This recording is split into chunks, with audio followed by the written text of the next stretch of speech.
Now, we're moving along, so that's why I want to make sure you come in and ask questions if things don't look confusing. If things look confusing. Today is going to be, I might lose you along the way, so make sure you ask if you don't see where I'm going or the next step that I did. And it's really abstract. That's why it's really easy to lose you. So you want to hang in there and ask some questions if I lose you. The mole. Atoms are so tiny that, I mean, if you're going to make cookies, you make a dozen. That's a nice number, 12. It'll feed a good number of people. If we're talking about chemistry, though, we want a good amount of a substance. This is a good amount of a substance. It fits nice in a beaker and that sort of stuff. And that's what a mole is. And it's not 12. Does anybody know? What's the number? 6.022 times 10 to the 23rd. Okay, so we're going to get into that. But it's a lot bigger number because atoms are so tiny. So yeah, you can't, 12 won't work. It would have been nice because I think things would have been so much more straightforward, but and easier to understand because we're so used to 12. But okay, so let's get started.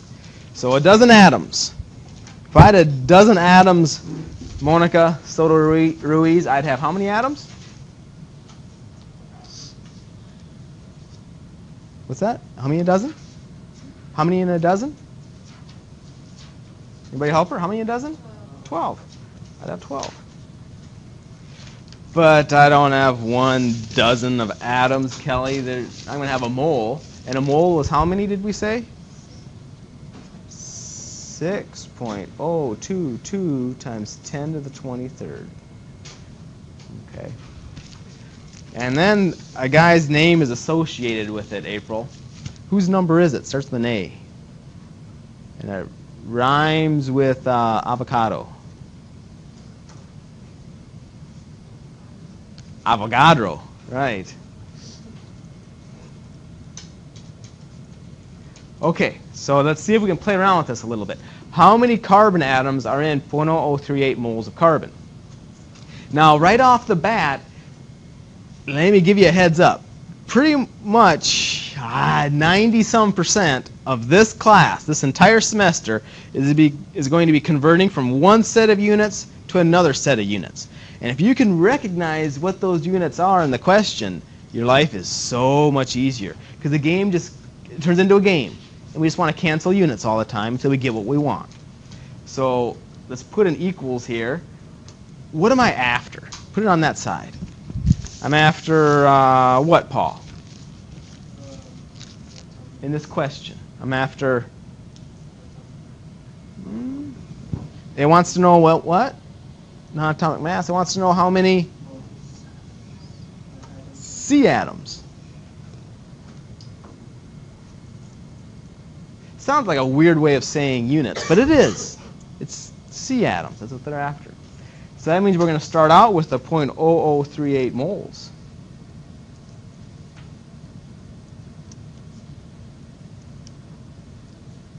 Okay.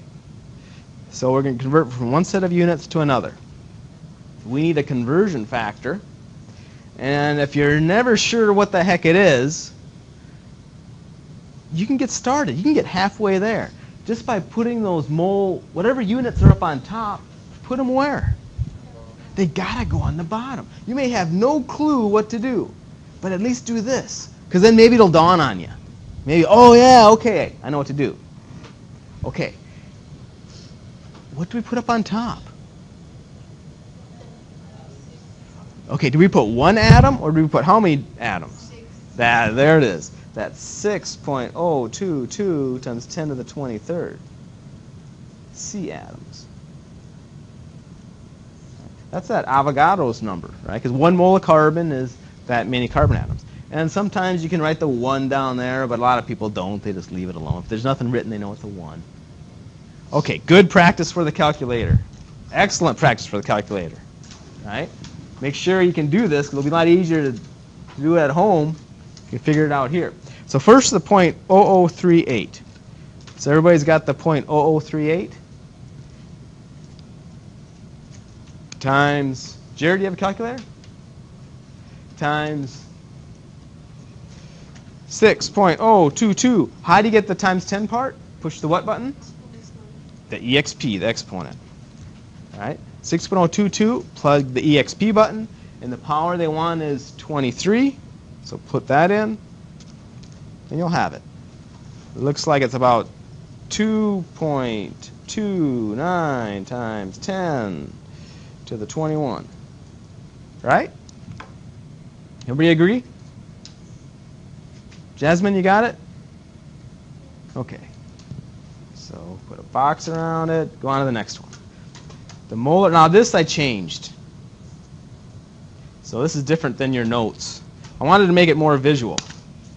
Okay. This bag says 1.0 moles of NaCl. Another bag says 1.0 mole of C12H22O11. It's actually sugar. How did I know how many? I had to get a box of salt, table salt, and I had to dump it out onto the balance, and I had to get so many grams of the stuff. Same with the sugar. How did I know how many grams of the stuff to mass out to put in the bag? So there's a couple hints. All right, because I actually had to mass it out, and then I know once I had that mass in there, I label it 1 mole. Same thing with the sugar. How do you find the mass of a mole? They like to call it molar mass, and they're hardly ever going to say mass of a mole. How do you find the molar mass of any element? Oh, let's pick on Monica Lopez. How do you find the, look at all these elements. How do you find the molar mass of any element that's up there?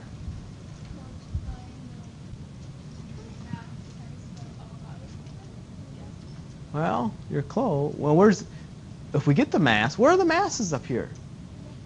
They're the bottom numbers. Like carbon, 12.0107. 12.0107 is the molar mass of carbon. Okay. So that's how you find the molar mass of any element. Right? You just look at the periodic table. But what if you have a compound like NaCl? Summer. How do you think you'd handle that? We don't have Na by itself anymore. Now you got NaCl. Probably just do what? Not multiply, add them up. Right? Find sodium. It's about 23. On the periodic table, he's about 23. Chlorine is about 35.45. Whoa, 35.45. 58.45 about, if you add those up. That would be the molar mass of sodium chloride. You just add them up. And it's going to look really ugly in about 5 minutes. So let's help ourselves out by not just writing 58.45. Put the units. Otherwise, we don't know how to cancel stuff. The units of molar mass, or the molar mass of things, is always grams of the stuff all over moles of the stuff. And it might even be more helpful, instead of writing grams per mole, write grams of the stuff, whatever the stuff was. Here it was NaCl. The other guy was, well, it's NaCl, right? Grams of NaCl per mole of NaCl. And notice how I drew the line all the way across, showing that 58.45 is on the top. Okay. How about sugar? How would you get the molar mass, Caroline, of sugar?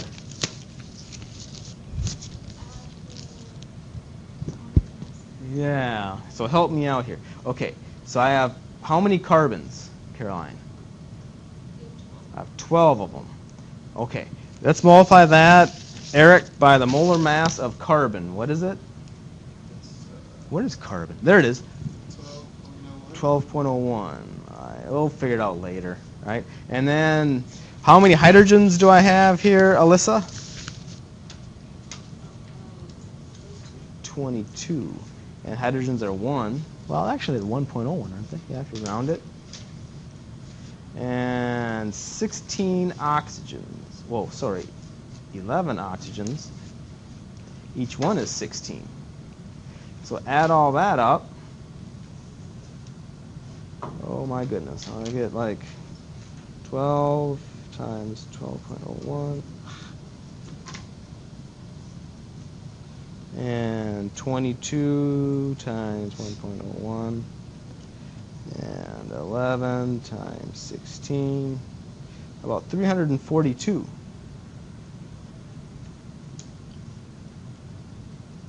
Okay. So that's how I knew how many grams of this stuff to dump in there. Okay. Okay. Make sense so far? And I could have wrote grams of the C12H22O11 divided by moles of C12H22O11, but kind of ran out of space. Some terminology here, Jesus. The molar mass of sodium chloride is, I guess we should write 58.45 grams per mole. It may be referred to as molecular weight or formula weight. Which one? Yeah, and he guessed right. What's wrong with saying molecular weight? NaCl isn't a... Yeah, sodium's a metal, so it's not a molecule. So you can't say, you're not supposed to say molecular weight if you're talking about sodium chloride. It's 58.45 grams per mole, but it's formula weight, not molecular weight. The molar mass of C12H22O11, Priscilla, was 342 grams per mole, and may be referred to as its molecular weight. Seems to me, though, it's a lot easier just to say molar mass all the time, because then you don't have to worry about, oh, is it an ionic compound or is it a molecular compound? Just say molar mass. That works for atoms too. Okay. 1 mole. Still added some stuff here, Monica Soto Ruiz. I said that 1 mole of sodium chloride has 6.022 times 10 to the 23rd of these little particles, but we're supposed to call them molecules or formula units.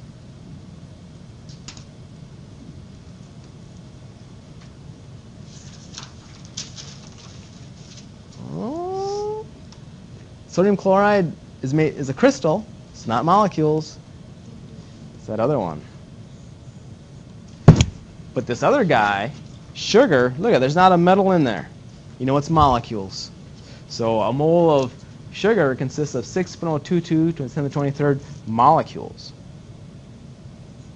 of that stuff. So they're just playing around with some terminology. Kelly Fernandez. So let's circle each molecular formula below. Which ones would you circle? We can cross out the rest of this. Just which ones would you circle? Molecular. Oh, careful with A. A has a metal in it. You see the metal? Iron, so don't circle A. But I heard C. Does everybody agree with C? Any others up there? Yeah, there they are. Just circle those two. Mole ratio. This is another new thing that I added because I know the problems that are coming up. What mole ratios can be written from the chemical formula of iron 3 carbonate? So, April, before I can talk to you and show you what these mole ratios are, let's just write the chemical formula of iron 3 carbonate, and then I'll show you what to do after that. What is the formula of iron 3 carbonate? This is, by the way, is what we're going to be doing all lab tomorrow.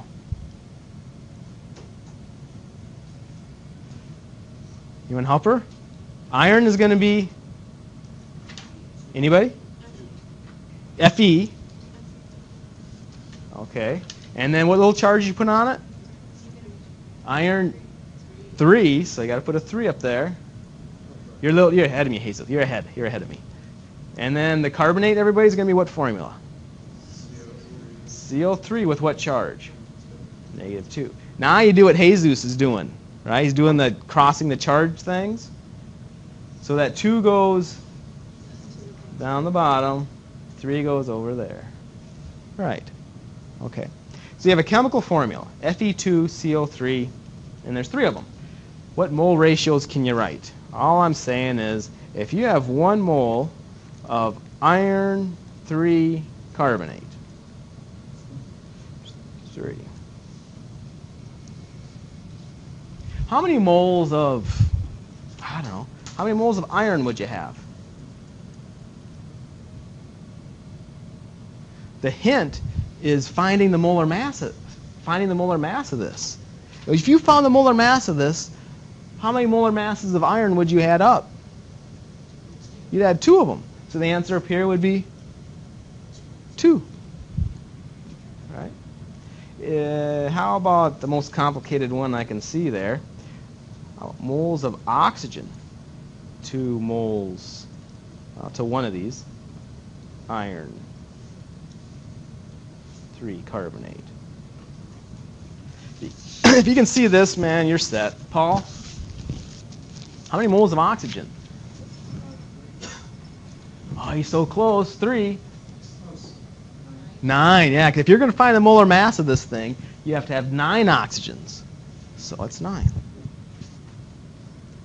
So all I'm getting at is that there's a lot of mole ratios and conversion factors, right? If they gave you moles of iron 3 carbonate, you could convert it into moles of oxygen.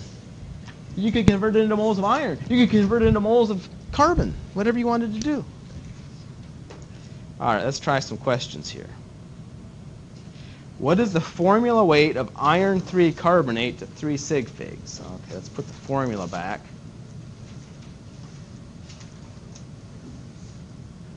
Okay. And now we're worried about sig figs, Monica Lopez, so we better not do any rounding. Like before I was getting lazy.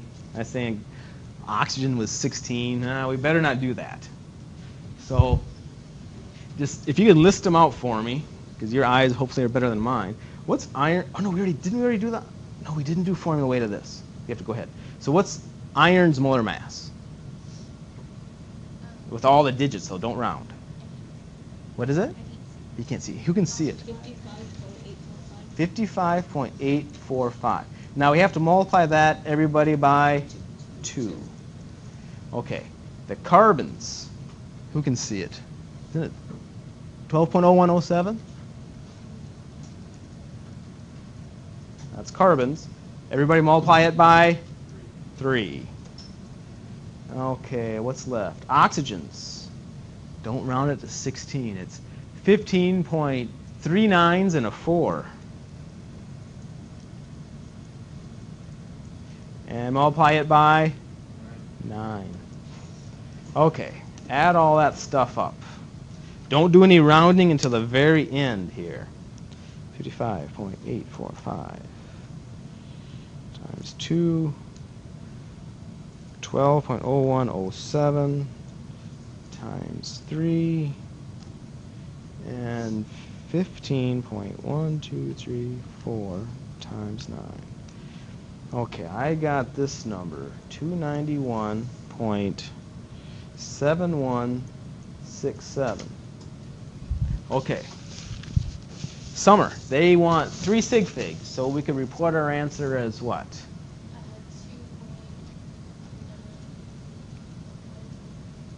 Oh, so close. It's a 7 though. So around 2. 2.92 times 10 to the 2 grams of iron 3 carbonates in a mole. Iron 3 carbon. Now, if you don't like scientific notation, you could have just wrote it as what? 292. That would work too. Okay. I like Summer's way though, because you can never screw up with the sig figs anyway. Okay. How many grams are contained in 3.7 moles of iron 3 carbonate? Jasmine, how many grams are contained in 3.7 moles of iron 3 carbonate? We should start with what and end up with what?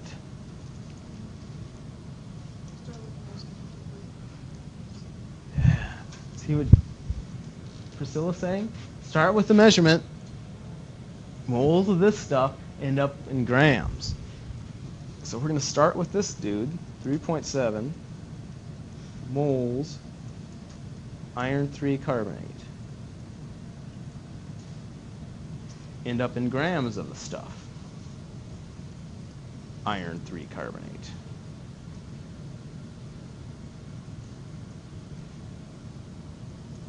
All right. Like I said, pretty much do the box thing, it's easier. Okay. Caroline, what should we do? Yeah, put the moles on the bottom. If you're not sure, man, just slap that down there. Maybe it'll give you a clue what to do next.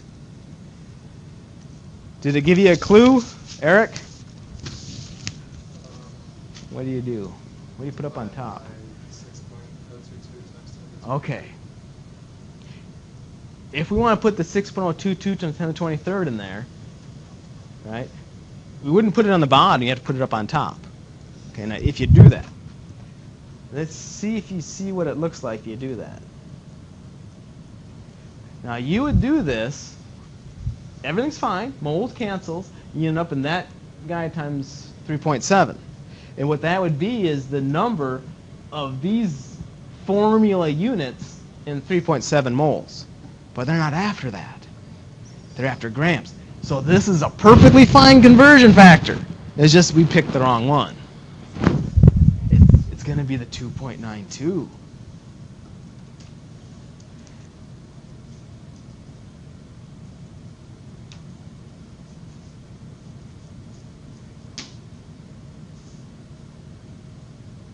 One thing that you can try to remember is whenever you want to go from moles into grams, or the other way around, grams into moles, it's going to be the molar mass. It's going to be the molar mass. We have to add everything up and you get it, like we did in part A. Okay, so 3.7. Nah, they don't care about sig figs anymore, thank goodness. So we can just plug stuff in. About 1080. I got about 1080.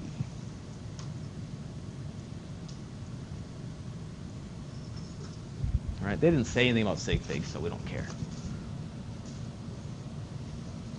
Make sense so far? Or did I lose you? Remember, stop me here if I lost you.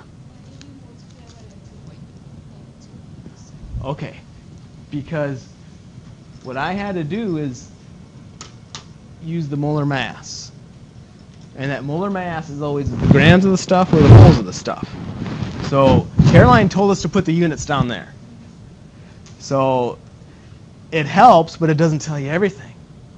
So I guess we really have two choices. We have Eric's choice, where it was Avogadro's number in a mole, or it's Summers' choice, where it's the grams of the stuff in a mole.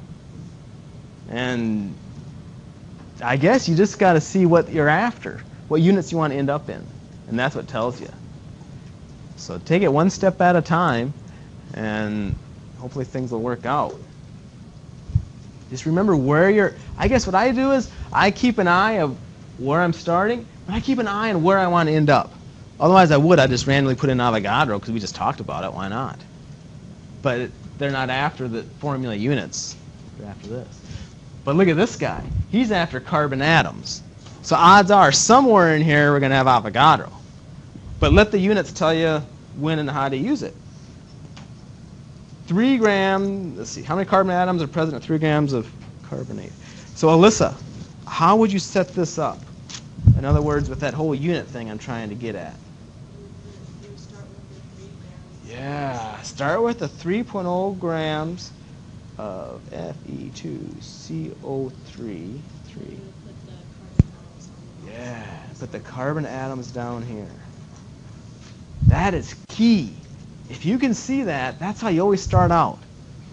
Okay? Now, Jesus, what do you think might be a good idea to do first?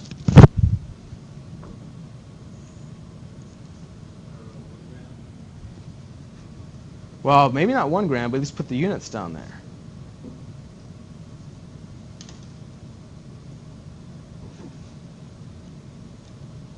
Because you know that has to be down there. Don't be hesitant not to put numbers down there. It's just the units that we're going to cancel. Because whatever conversion factor we use, we'll be writing in numbers, top and bottom. Does anybody see what it's going to be? It has to be a conversion factor that we know with grams.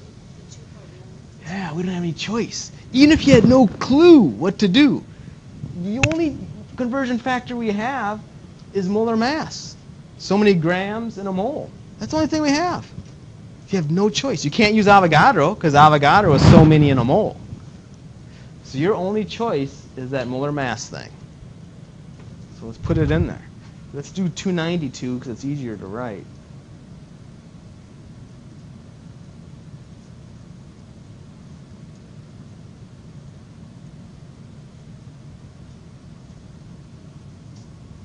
Quit now, we're in moles. That's not going to work. Definitely put moles down here.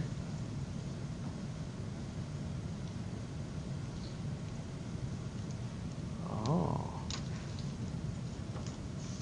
And Alyssa says to put Avogadro up on top. We could do that.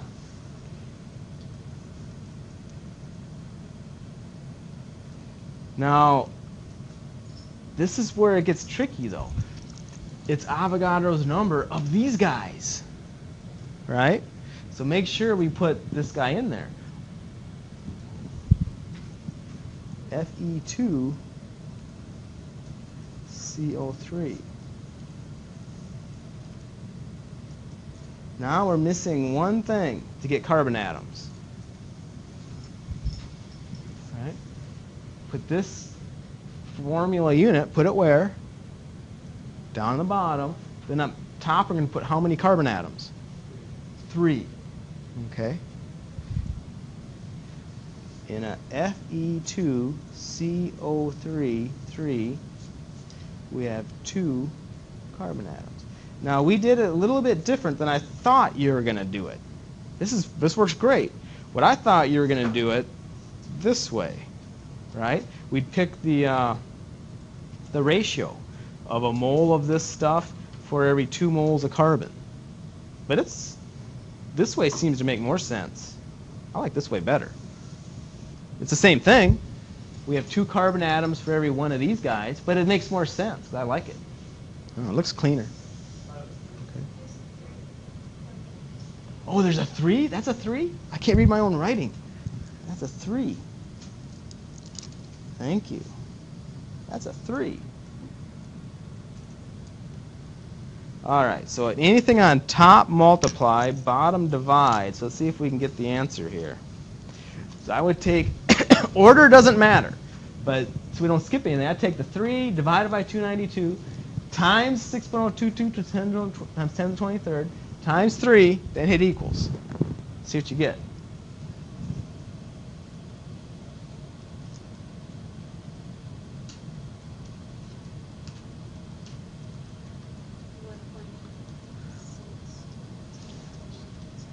Okay, you got, what did you get? 1.86 times 10 to the, change colors here.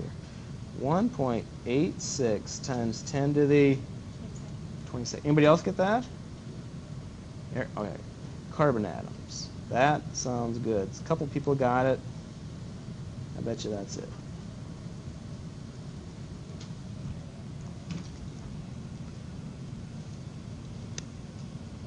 Okay, good. So do you see how we did it?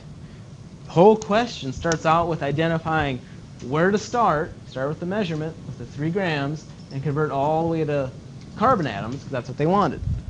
And then we just messed with it until we could get the right units. And just remember, when you want to go from grams to moles, or moles to grams, you always use what? What's the name of the thing? Whenever you want to go from grams into mole units, or moles into gram units, the conversion factor that you're going to be using every single time is called molar mass. And you get the molar masses by adding them up on the periodic table. Okay. Try this one. Set this one up. You have 10 grams of iron 3 carbonate. How many oxygen atoms do you have?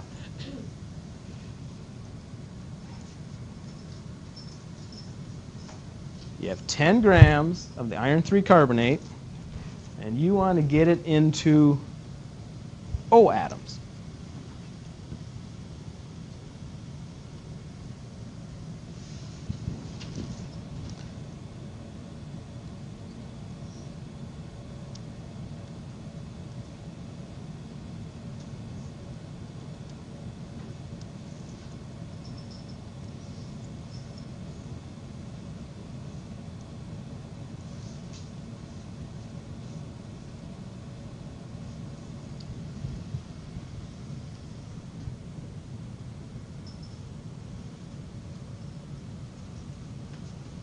So it should be really similar, right?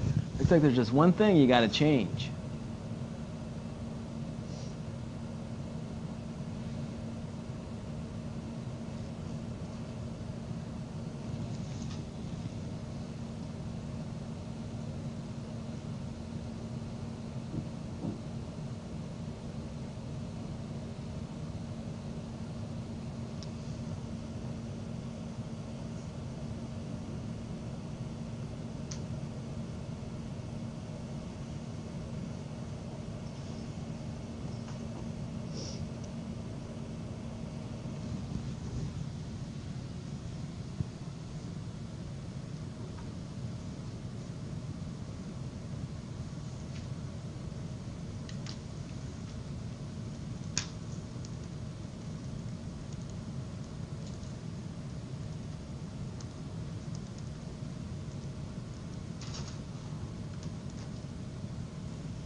So what changed? That one conversion factor. What's the number up there? Should be how many? 9. 9 O atoms. And then anybody get it? What'd you get as an answer? Does anybody else get that? 1.92 times 10 to the 23rd? No? What did you get? 1.86 times 10 to the 23rd? 1.86. That's really, really close. It's got to be a rounding thing. I wouldn't worry about it. They're about the same thing. 1.86 times 10 to the 23rd. Okay. Somewhere around there. Really close. As long as you got 10 to the 23rd, I think you did it right. Okay. Are we okay so far? One last thing.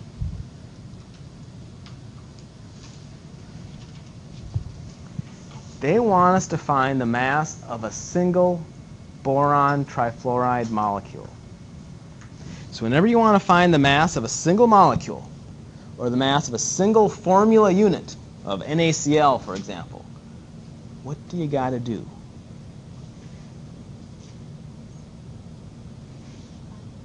Anybody have an idea?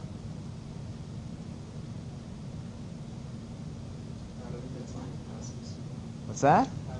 Add the atomic masses for boron trifluoride. How would that help?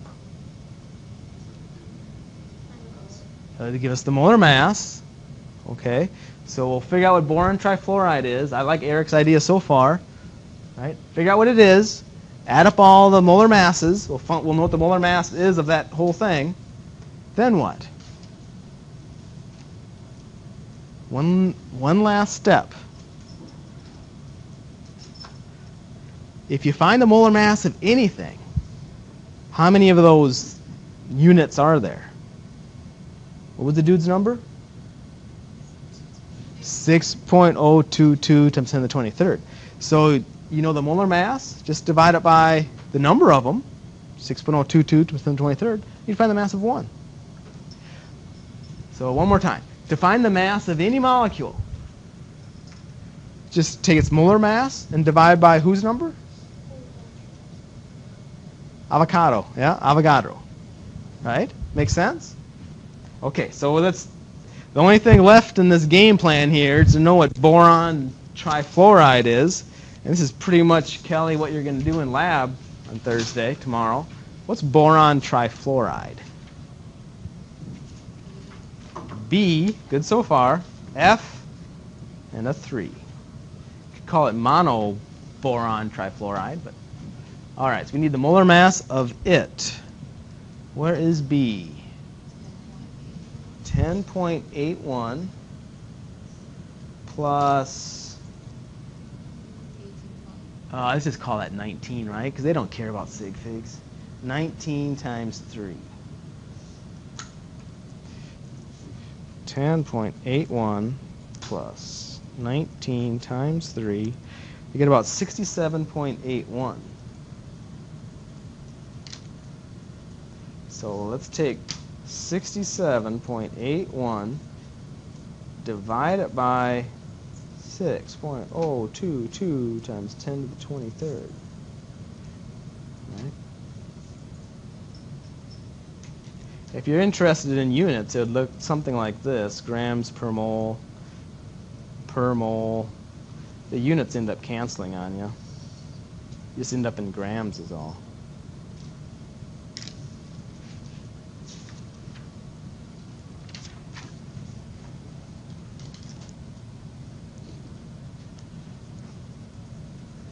Anybody get an answer?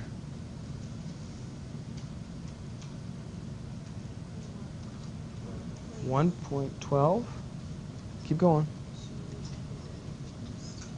10 to the negative 22. Yeah, I know it's got to be really tiny. Okay. 1.12 times 10 to the negative 22. Okay. Let's try. We have about a few more minutes. Let's try some.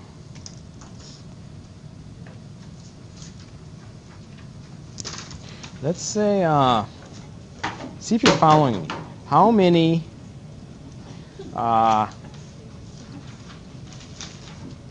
grams of carbon dioxide are in 15.8 moles of carbon dioxide?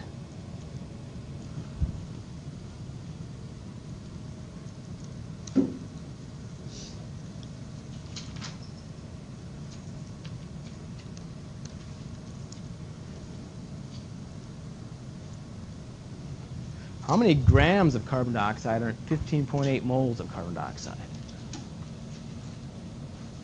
Okay. See if you can set that up and solve it. It starts with setting it up. Identify where to start, where to end up, and then just play around with units.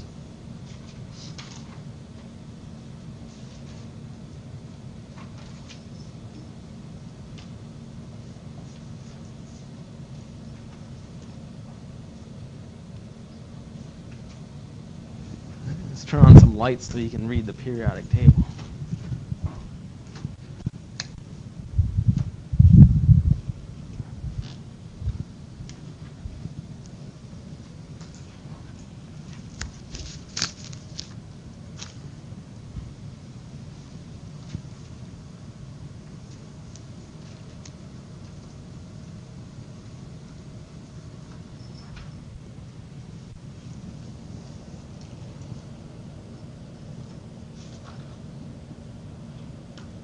If you're not sure, just ask.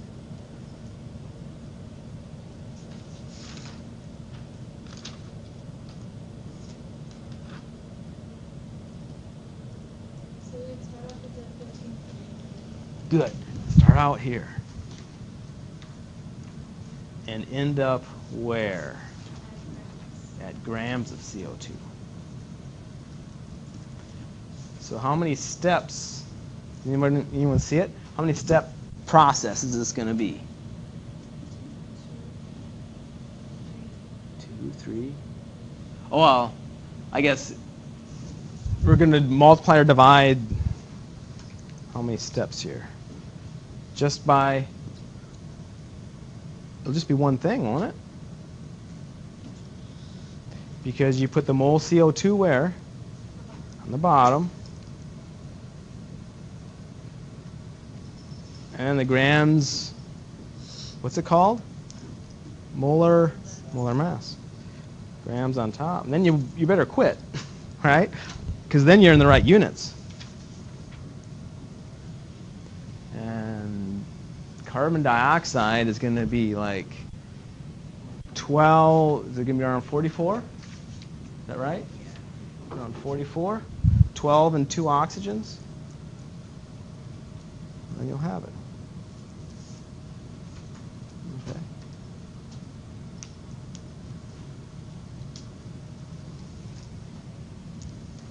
So we're about out of time, but try the homework and give it a shot. Come by and ask some questions, and I can help you out with this pretty quick. Won't be frustrating at all. You want to keep up. Otherwise, this will fall behind.